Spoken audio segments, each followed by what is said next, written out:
Remember that tomorrow is April Fool's, and Tesla did promise to increase the price of the Model Y in the US by $1,000 tomorrow, but if it does not follow through, April Fool's.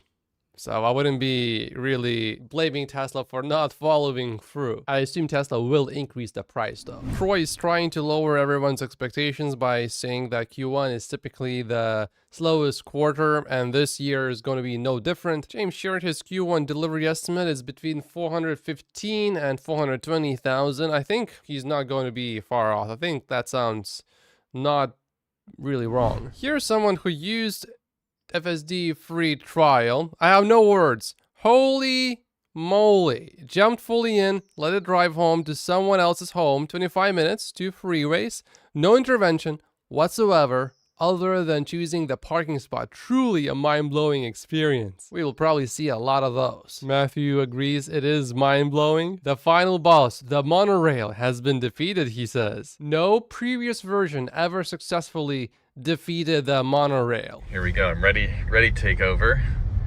So let's see what happens. It's asking for, okay, this is this is good. So instead of getting in the right lane, it's come straight in the left lane. Holy, this has never happened before. It has passed the monorail test. Very first time I've tried it in FSD 12.3. Again, I've been trying this for a year and it's never come close to passing it, and it passed it.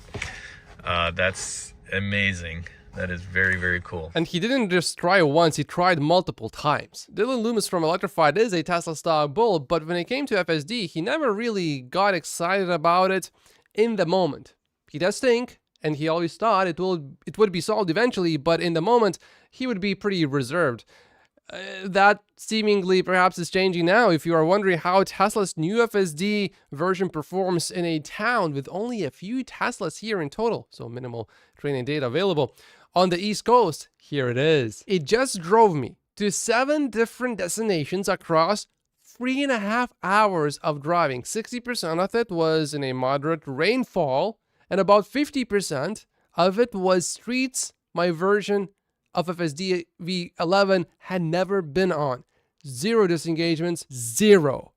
3.5 hours. However, Dylan does note that it was not perfect. Here are some areas it can improve. Number 1, the auto speed is still a bit slow. There were many times I would set it to 5 over the limit, but it would continue to go a few miles per hour under the limit. Easy fix, use the accelerator pedal to get to the speed you want, and FSD would then typically keep it there. There was a right on a red arrow that it wasn't going to make. The sign said no right turn on red except for right lane, and we were in the right lane. But again, pressing the accelerator took us right through. There were 2 confusing lane changes that didn't make sense to me, but nothing dangerous.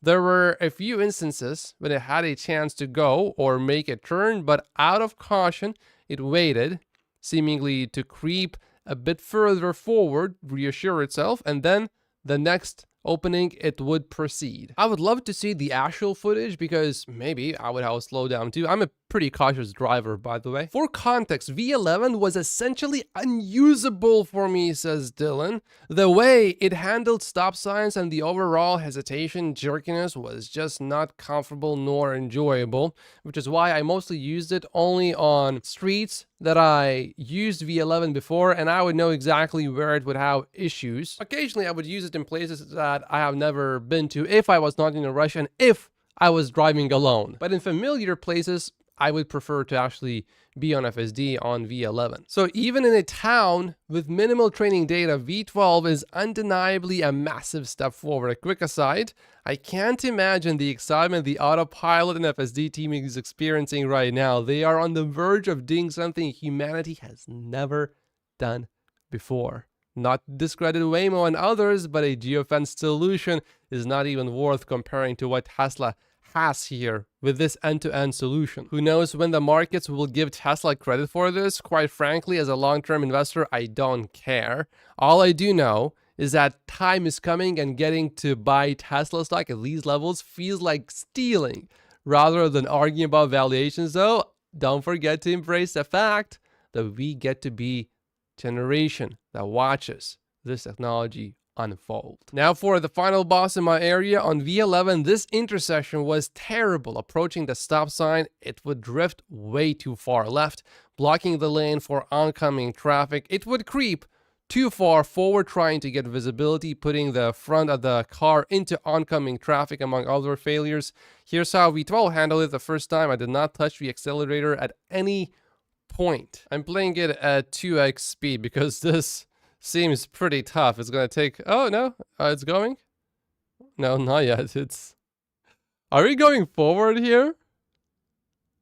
This is not a place where I would want to drive. This is not quite as difficult as the Chuck's turn, I think. But it's not an easy one.